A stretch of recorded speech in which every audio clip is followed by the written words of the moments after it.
Iron Man. Yes, that was the first film of the Marvel Cinematic Universe, and I plan on trying to maybe do like a quick review of every single MCU movie, up to the movies that I've already reviewed on my channel, in preparation for, of course, Marvel's Avengers Infinity War. So without further ado, let's get into this. Alright, so, Iron Man kicked off the MCU, so bravo for that. Well, it blew everyone's mind away because there weren't really many good superhero films around at the time, and especially not for Marvel, alright? But yeah, it definitely showed that OMG, like, Marvel actually just made a really obscure character that, you know, only like, comic book fans would obviously know at the time, because it's not like Iron Man was really much in the media, so it was just like, oh wow, they just taught us about a brand new character and make us love him. Whoa, look at that. So that's what makes this, of course, a good movie. And it's super fresh, you gotta say. And especially introducing that Marvel movie so-called formula that they use in basically every single film after Iron Man. But that was first used and created in Iron Man. So you gotta give it also the A+ score for all of that freshness that it has. Like I already said, freshness. It's certified fresh, of course, but yeah.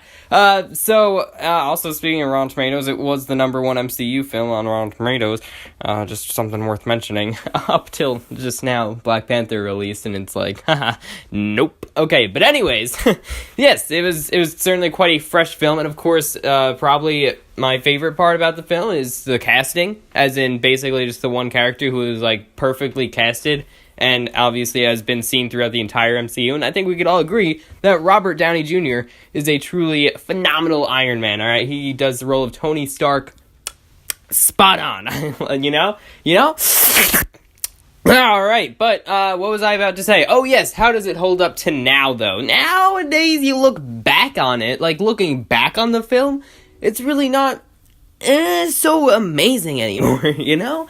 Because it's just like, alright, well, first of all, yeah, you got the bias of now seeing all the other MCU films afterwards, where the formulas, you know, reused so many times, where you're like, okay, it's not necessarily super unique anymore, and it just doesn't seem like it has that much to it, and it's rather more of a simple plot when you look back at it, and, you know, it just seems a little more boring, especially compared to all the other MCU films. However, you know, it's good because of its time. It's one of those, like, you know, old-timey movies, although it's not that old. It was back in 2008. But hey. So basically I'm saying it may not hold up so great to this day, but in the time it was released, it was really a very, very good film. And yeah, that's pretty much the basic rundown of it. Of course, the characters are all just fine. I mean, you know, no one cares about the villain usually. He wasn't that good. Ironmonger! Did they even call him that in the film? I don't even remember, and I don't care. Yeah, it was a good origin story, like, you know, in the cave and stuff. That was a cool scene. He shot, like, fire everywhere, and it was like, whoa, Iron Man! Of course, like, him rescuing those people from those terrorist people. Some cool scenes in there, for sure. The action scenes were fairly entertaining, except for the final battle, which is kind of upsetting. That wasn't necessarily so great. And also, though, another iconic moment, you know, when he's first learning to fly, although that's a little cliche, but, you know, it's still a milestone or whatever. So, yeah, that's a rundown of some of the good scenes of the film. And the plot is, like I said, it seems rather simple now. But, you know, again, it's a good origin story. It just gets the down, you know, it gets the basics down, really hits all the points it should have been hitting, and, yeah, so that's it, alright, I'm trying to keep these short, and meanwhile, this was like 20 minutes long, just kidding. Okay, so, that all being said, that's it. No spoilers. I don't. It's not worth it. All right.